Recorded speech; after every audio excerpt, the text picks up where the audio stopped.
Dalam kehidupan sehari-hari, manusia di muka bumi ini tidak lepas dengan adanya lahan. Lahan memiliki peran penting dalam berlangsungnya berbagai macam aktivitas kehidupan manusia. Tanpa adanya lahan, maka pergerakan kehidupan manusia akan mengalami keterlambatan.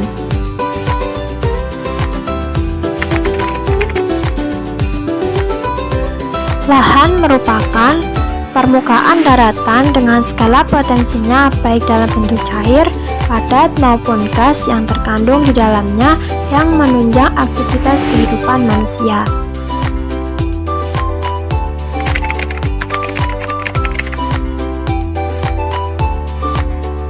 Pertama, pertanian.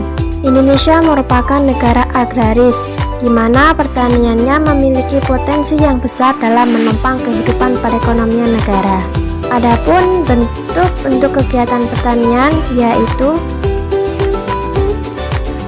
A. Pertanian lahan basah atau persawahan. Jenis pertanian ini memiliki sumber air yang mencukupi sebagai pengairan. Tanaman yang dikembangkan berupa padi dan palawija. Di era sekarang, Indonesia telah mampu memproduksi dan menggunakan alat canggih pertanian, diantaranya robot tanam padi. Robot tanam padi ini berfungsi untuk menanam bibit padi yang dikendalikan melalui jarak jauh dengan memanfaatkan internet dan GPS, sehingga petani hanya memantau di pinggir sawah saja.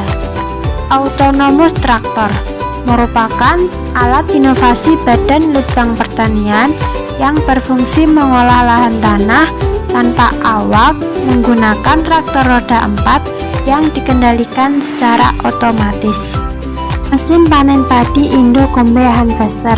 Mesin ini memiliki beberapa fungsi secara sekaligus, yaitu memotong, angkut, rontok, pembersihan, sortasi, dan pengantungan padi dalam satu proses kegiatan. Mesin padi terintegrasi.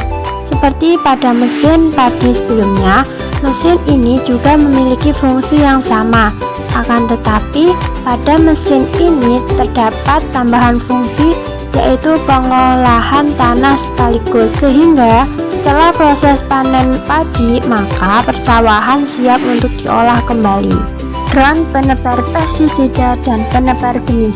Alat ini berfungsi untuk menebar pestisida dan benih yang dikendalikan dengan jarak jauh melalui komputer atau remote control. 1 hektar lahan dapat dicapai dalam 1 jam saja. Dan masih banyak alat canggih lain yang diproduksi di Indonesia. Dengan menggunakan alat-alat tersebut, maka petani Indonesia dapat meningkatkan efisiensi waktu kerja, menekan biaya produksi secara signifikan, mengurangi kerugian petani baik saat menanam maupun panen, meningkatkan pendapatan petani dan meningkatkan produksi. B. Pertanian lahan kering. Jenis pertanian ini dilakukan di daerah yang memiliki cadangan sumber air yang sedikit dan hanya mengandalkan air hujan. Kegiatan pertanian ini dapat ditemukan di daerah perbukitan. Adapun tanaman yang ditanam berupa jagung, umbi-umbian, ketela pohon, dan kacang-kacangan. C. Perkebunan. Perkebunan sendiri dapat dilakukan secara sederhana dengan memanfaatkan lahan untuk ditanami sayur mayur. Adapun komoditi unggulan perkebunan yang dapat meningkatkan nilai ekspor yaitu lada, pala, cengkeh, kopi, kakao, karet, dan kelapa sawit. Di tahun 2020, kelapa sawit menjadi komoditi ekspor yang paling banyak dengan 74% atau sebesar 184,10 triliun. D. Peternakan, yaitu usaha memelihara dan membudidayakan hewan ternak untuk dapat diambil manfaat berupa daging dan telurnya. Berdasarkan perkembangan zaman, kini peternakan Indonesia telah menggunakan peternakan modern, yaitu dengan mendesain sedemikian rupa kandang agar tidak menimbulkan bau yang berlebihan. Indonesia berpotensi untuk dikembangkan sebagai peternakan karena Indonesia memiliki iklim yang cocok untuk kehidupan ternak dan masih tersedianya makanan hewan. Perikanan, yaitu usaha menangkap dan memelihara ikan untuk memenuhi kebutuhan manusia. Perikanan sendiri sering dibudidayakan di laut, danau, waduk, kolam, rawa, sungai, dan lain-lain. Kini, budidaya perikanan dapat dilakukan dengan jenis perikanan modern, sehingga bisa memanfaatkan lahan yang sempit untuk dijadikan sebagai tempat budidaya perikanan. Kehutanan. Indonesia memiliki potensi sumber daya alam hutan yang melimpah. Bahkan, hutan di Indonesia berfungsi sebagai paru-paru dunia karena memiliki wilayah hujan tropis yang luas dan cukup lebat sehingga mampu menyerap karbon dioksida dan mengeluarkan oksigen. Oleh karena itu, perlu pengelolaan hutan yang tetap menjaga kelestariannya. Maraknya pengalihfungsian lahan hutan dengan menebang pohon secara sembarangan dapat menyebabkan berbagai macam bencana bagi kehidupan manusia.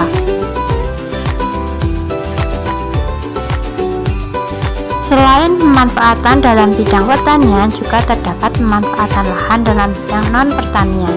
Pemanfaatan lahan di luar sektor pertanian umumnya memanfaatkan perkembangan iptek yang lebih maju dan kualitas sumber daya manusia yang berkualitas. Bentuk pemanfaatan lahan non-pertanian yaitu A. Industri. Pada saat ini, negara berkembang berlomba-lomba mengalihkan kegiatan ekonomi mereka dari pertanian ke sektor industri. Kegiatan industri merupakan usaha untuk mengelola bahan mentah menjadi barang setengah jadi atau barang jadi. Kawasan industri ini selain menghasilkan barang, juga dapat membuka lowongan pekerjaan. B. Perdagangan. Perdagangan merupakan kegiatan membeli barang dari pedagang tertentu yang kemudian dijual kembali kepada konsumen atau pedagang lain dengan tujuan untuk memperoleh keuntungan. Kegiatan perdagangan dapat dilakukan secara tradisional maupun jual beli online. C. Permukiman. Seiring bertambahnya jumlah penduduk, maka semakin banyak pula penggunaan lahan untuk dijadikan sebagai lahan permukiman, sehingga sering terjadi pemadatan permukiman penduduk. D. Pertambangan. Pertambangan biasanya dilakukan di daerah yang memiliki nilai ekonomi tinggi, kemudian diambil untuk diolah sehingga dapat menambah penghasilan negara. Umumnya, pertambangan dilakukan di daerah pedalaman. Pertambangan Freeport Pegunungan Papua di Indonesia merupakan tambang emas, tembaga, dan perak terbesar kedua di dunia. E. Jasa atau sosial. Penggunaan lahan ini sebagai bentuk pelayanan kepada penduduk secara menyeluruh. Umumnya digunakan sebagai jasa transportasi, jasa kesehatan, jasa pendidikan, jasa pemerintahan, dan jasa-jasa yang lainnya.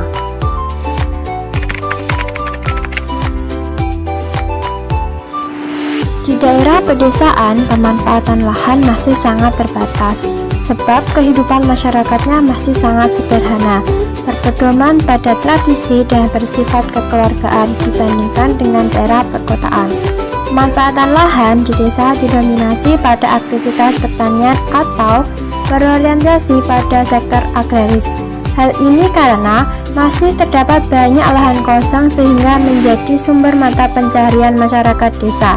Selain itu, juga dimanfaatkan sebagai daerah pemukiman dan sarana sosial. Seiring bertambahnya waktu, di daerah pedesaan juga mulai muncul adanya sentra industri kecil-kecilan, seperti industri tas dan kerajinan.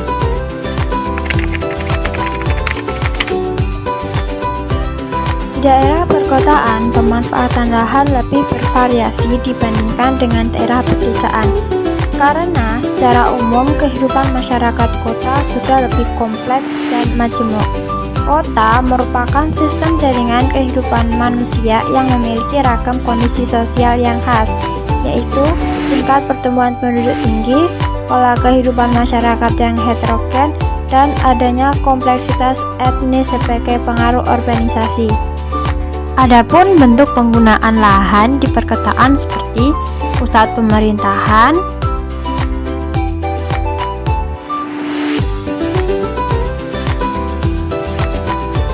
pusat gedung-gedung perkantoran,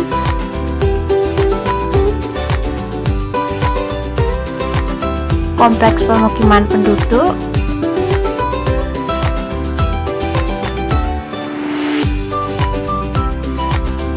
sarana pendidikan. Universitas Indonesia menjadi salah satu perguruan tinggi impian para siswa-siswi sekolah menengah atas.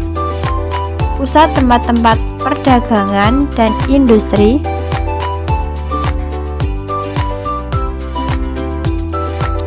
sarana olahraga dan rekreasi, salah satunya yaitu Jakarta International Stadium sebagai stadion termegah di Indonesia yang mampu menampung 82.000 penonton, memiliki bangunan ramah lingkungan, atap dapat dibuka dan ditutup, dan memiliki desain kursi yang bagus. Stadion ini digunakan sebagai tempat olahraga sekaligus sebagai rekreasi atau tempat nongkrong. Pusat kesehatan dengan alat dan teknologi kesehatan yang canggih dan lebih maju.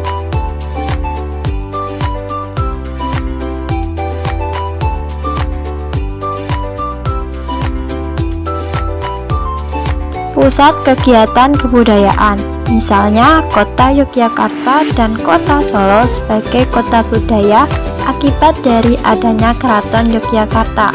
Dan setiap malam satu suro terdapat tradisi kirab pusaka.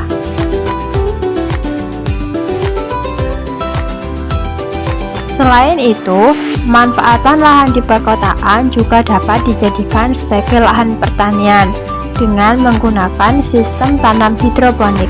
Sistem ini dalam membudidayakan tanaman menggunakan media air yang telah dicampur dengan larutan mineral dan nutrisi yang diperlukan tanaman. Selain itu juga ada sistem vertical garden, di mana sistem ini menggunakan media tanam dengan tanaman yang ditata secara vertikal ke atas dalam bidang tegak lurus, misalnya media dinding, jaring-jaring, atau media lain dengan memanfaatkan botol bekas, pot-pot, atau barang lain. Sistem ini selain dapat digunakan sebagai perkebunan juga dapat menambah kesan keindahan tempat.